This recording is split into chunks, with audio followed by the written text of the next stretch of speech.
शादीशुदा एक लड़की नहाने के लिए बाथरूम में जाती है और नहाते हुए एक अश्लील वीडियो अपने ही मोबाइल में शूट करती है, यानी एक वीडियो रिकॉर्ड करती है और उस वीडियो को दिए गए नंबर पे व्हाट्सएप कर देती है। और व्हाट्सएप करने के बाद में उसके पास कॉल करती है, कॉल करके कहती है मैंने आपके नंबर पे वीडियो शेयर कर दी है, आप हमारी पैसे को वापस कर दीजिए और इस वीडियो को डिलीट कर दीजिए। तब सामने वाला व्यक्ति इस लड़की से कहता है यदि वीडियो डिलीट करवाना है तो आप 8 लाख रुपए हमारे दिए गए अकाउंट नंबर में जमा करवा दो। यदि आप जमा नहीं करवाओगे तो आपका जो वीडियो है इस वीडियो को हम सोशल मीडिया पे अपलोड कर देंगे, यानी इंटरनेट के सहारे हम आपका वीडियो को वायरल कर देंगे। जैसे इस तरह की बात लड़की को बताया जाता है, लड़की रोने लगती है, गिड़गिड़ाने लगती है, रहम की भीख मांगने लगती है। लेकिन सामने वाला व्यक्ति को किसी बात का कोई फर्क नहीं पड़ता है, क्योंकि वो व्यक्ति स्कैमर होता है, फ्रॉड होता है, फ्रॉड का एक ग्रुप होता है। तब लड़की फोन काट देती है और रोने लगती है। लेकिन लड़की की आंखें खुलती है, जहां तक उसकी निगाहें जाती चारों तरफ उसके लिए अंधेरा ही अंधेरा लगने लगता है। लड़की समझ जाती है कि अब मैं पूरी तरह से फंस चुकी हूँ, मुझे इस जाल से निकलने का कोई उपाय नहीं है।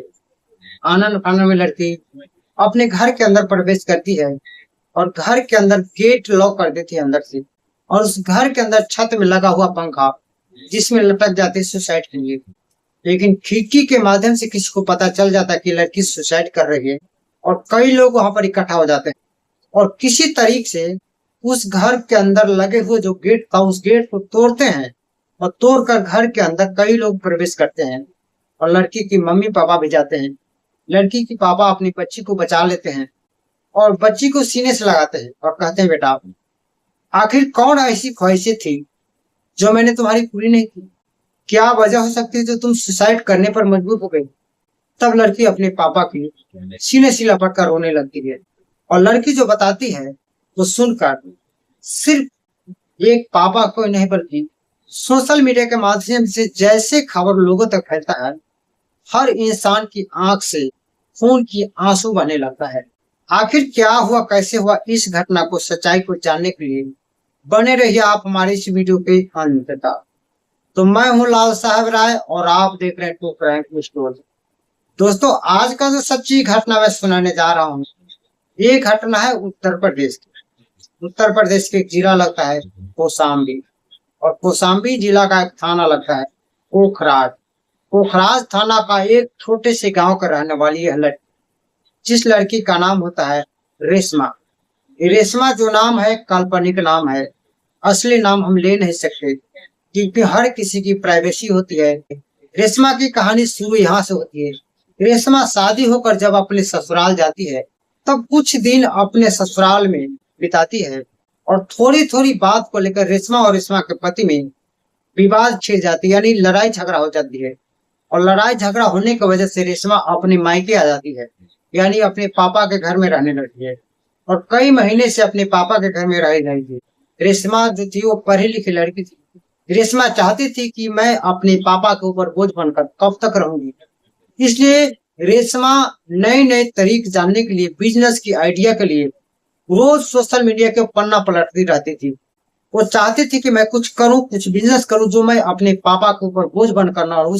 और वो वक्त आता है 2021 के अगस्त के लास्ट हफ्ते में, उसके मोबाइल पे एक मैसेज आता है और उस मैसेज में लिखा होता है बधाई हो, आपने 25 लाख रुपए की कार जीती हो। यदि आपको कार चाहिए तो दिए गए नंबर पे कॉल करें। जैसे इस तरह की मैसेज रेशमा पढ़ती है, रेशमा को ऐसे लगता है हमारी जो सपना है अब साकार होने वाला है, बदलने वाला है। रेशमा उस नंबर पे तराक दिन कॉल करती है और जैसे रेशमा कॉल करती है उधर से बताया जाता है कंग्रेचुलेशन, बधाई हो, आपने 25 लाख रुपए की कार जीती हो। यदि आपको कार या 25 लाख रुपए अमाउंट लेना है, कुछ नियम है, कुछ रूल रेगुलेशन है, उस नियम को पालन करना होगा। यानी आपका आधार कार्ड, आपका बैंक डिटेल, आपका बैंक का पासबुक और आपके छोटे छोटे 2 फोटो लगेंगे और आपको वेरीफाई किया जाएगा। यदि सब कुछ ठीक ठाक पाया जाता है तो 25 लाख रुपए का जो रकम है आपके अकाउंट में ट्रांसफर कर दिया जाएगा। जैसे इस तरह की बात रेशमा को बताया जाता है, रेशमा खुश हो जाती है।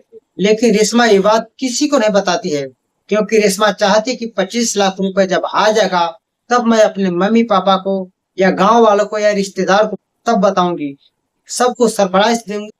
इसलिए रेशमा इस बात को किसी को नहीं बताती है। तब जो सामने वाला व्यक्ति होता है फिर से रेशमा के पास कॉल करता है और कहता है कोई इतनी मोटी रकम को आपके अकाउंट में ट्रांसफर करने के लिए प्रोसेसिंग फी होता है, यानी टैक्स जो होता है वो टैक्स आपको लगेगा, जो लगभग 2700 रुपए के है। 2700 रुपए आप इस अकाउंट में जमा करवा दीजिए। जमा करवाने के बाद में आपका जो 25 लाख रुपए है आपके अकाउंट में क्रेडिट हो जाएगा। जो रेशमा थी 25 लाख रुपए पाने के लिए 27 रुपए उसके दिए गए अकाउंट नंबर में जमा करवा देती है और जमा करवाती है। तब उधर से बताया जाता है कि बस कुछ ही देर में आपके अकाउंट में पैसे क्रेडिट हो जाएंगे। लेकिन एक दिन का समय गुजर जाता है, 2 दिन का समय गुजरता है, रेशमा के अकाउंट में कोई भी पैसा नहीं आता है। फिर से रेशमा उसके पास कॉल करती है। जब कॉल करती है तब तो सामने वाला जो व्यक्ति होता है वो कहता है आपका 2700 रुपए हमारे यहाँ आया है, वो रिसीव हो चुका है। लेकिन आरबीआई का रूल रेगुलेशन है कि ये 25 लाख रुपए पाने के लिए 2700 रुपए का टैक्स नहीं बल्कि 50 रुपया टैक्स और लगेगा। 50 रुपया और टैक्स लगेगा, उसके बाद आपका अकाउंट में पैसा क्रेडिट होगा। लेकिन ये 50 रुपया देने के लिए आपको सिर्फ 48 घंटे ही बचे हैं। इस 48 घंटे के अंदर यदि आप पैसे उपलब्ध करवा देती है तो आपको 25 लाख रुपए क्रेडिट हो जाएंगे अकाउंट में। यदि आप 48 घंटा से लेट करती हैं तो आपने जो पहले 27 रुपया दिया वो 27 रुपए और ये 25 लाख, यानी ये 25 लाख, ये सब के सब खत्म हो जाएगा, इसका टाइम खत्म हो जाएगा। इसलिए आपको यदि जमा करवाना है तो आप 48 घंटा के अंदर में ही करवा दे। रेशमा इधर उधर से करके 25 लाख रुपए पाने के लिए 50 रुपए जमा करवा देती है। ऐसे ऐसे करके कई बार में कई किस्त में रेशमा तकरीबन 2 लाख रुपए उसके पास में जमा करवा देती है। यानी फ्रॉड, यानी सामने वाला व्यक्ति ने रेशमा से 2 लाख रुपए जमा करवा लेती है। 2 लाख रुपए जमा करवाने के बाद में भी रेशमा के अकाउंट में कोई भी पैसे नहीं आते हैं। तब रेशमा उसके पास कॉल करती है और कॉल करके उसे सारी बातें बताती है, अपनी सारी निजी प्राइवेसी उससे बताती है। कहती है मैं आत्मनिर्भर बनना चाहती हूँ, मैं अपने पापा को बोझ नहीं बनना चाहती। मैं पहले से अपने ससुराल वालों से, अपने पति से झगड़ा करके आ गई हूँ, मेरे पास कोई उपाय नहीं, कोई संसाधन नहीं है। आप हमारे 2 लाख रुपए वापस कर दीजिए, मुझे माफ कर दीजिए। लेकिन सामने वाला जो व्यक्ति होता है वो कहता है ठीक है आपको माफ कर देंगे, आपको छोड़ देंगे, लेकिन आप बाथरूम में जाकर नहाती हुई एक अश्लील वीडियो बनाकर हमारे नंबर पे व्हाट्सएप कर दो। जैसे तरह की बात लड़की को बताया जाता है, लड़की तमतमा जाती है, गुस्से में आ जाती है और उससे भला बुरा कहने लगती है, उसके साथ झगड़ा करने लगती है।